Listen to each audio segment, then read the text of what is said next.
In November 1956, something happened that changed the world forever. The most powerful empire in human history, an empire that had ruled a quarter of the Earth's surface, an empire whose currency had dominated global trade for over a century, was brought to its knees in just 11 days. And that too, just by a phone call. On that phone call, the United States government delivered an ultimatum to Britain: stop your military operation in Egypt immediately, or we will collapse your currency. We will sell every British pound we own. We will veto your emergency loan from the International Monetary Fund, and we will watch your economy burn. Britain had no choice. Within hours, the greatest empire the world had ever seen surrendered, not to an enemy army, but to its own debt, to its own weakness, to the reality that it was no longer the power it believed itself to be. That moment, known as the Suez Crisis, was the final nail in the coffin of British global dominance. But here is what they do not teach you in school. Britain did not fall because of that one crisis. Britain fell because for decades before that moment, it had been making the exact same mistakes that America is making right now. And by 2026, those mistakes may finally catch up with us. Let me show you exactly what happened, because when you see the pattern, you will never look at America the same way again. To understand how Britain fell, you first have to understand how Britain rose. In the 1800s, Britain was the master of the global economy. The British pound wasn't just a currency, it was the currency. When countries traded, they used pounds. When central banks stored reserves, they stored pounds. When global contracts were written, they were written in pounds. That gave Britain a superpower. They could borrow cheaply, they could fund their military, they could run deficits and still survive because the world needed their currency. Sound familiar? Well, it should, but underneath that power, the foundation was already cracking. By the late 1800s, the United States had surpassed Britain as the world's largest economy. American factories were outproducing British factories. American innovation was accelerating.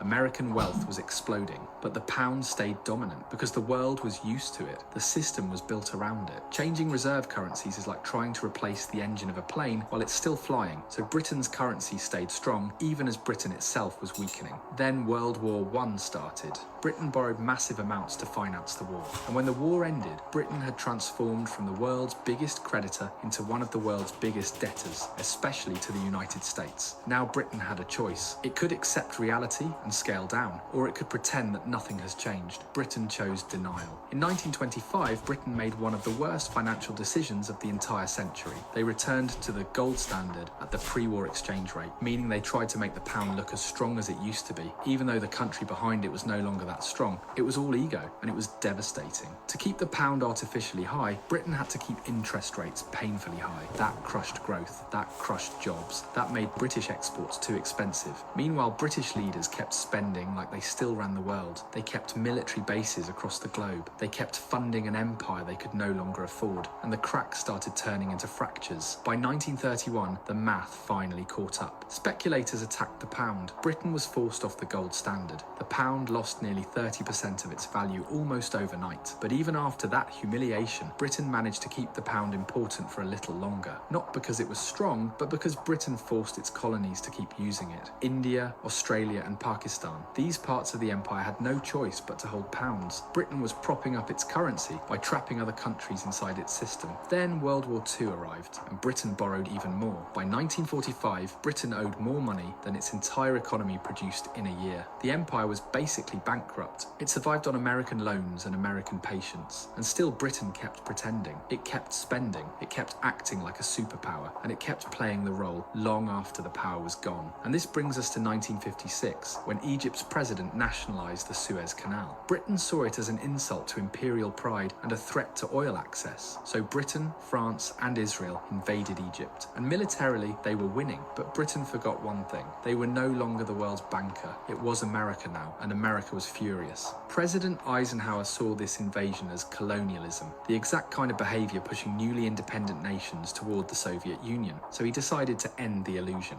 America threatened to dump British pounds on the open market. That would collapse the currency. Britain would be unable to import food, unable to import oil, unable to function. And America also blocked Britain's emergency IMF loan. Britain's reserves were draining at over 100 million per week. They were days away from financial disaster, so Britain surrendered, not to Egypt, but to its creditor. The Suez Crisis lasted 11 days, but it revealed the truth that Britain was not a superpower anymore. It was a debtor nation living on borrowed time, and the moment its creditor called the bluff, the empire folded. Now here's why this should terrify Americans, because the United States today is walking the same road. Britain spent decades funding a global empire it could not afford. America is doing the same. Britain maintained power through a reserve currency privilege. America does too. Britain assumed reputation could replace reality. America assumes that too. And Britain's fall happened the most dangerous way possible. Gradually, then suddenly. For decades, the warning signs were obvious. Debt, industrial decline, military overreach. But the pound still looked strong, so Britain told itself, we are fine. Then one crisis arrived, and in 11 days, a century of dominance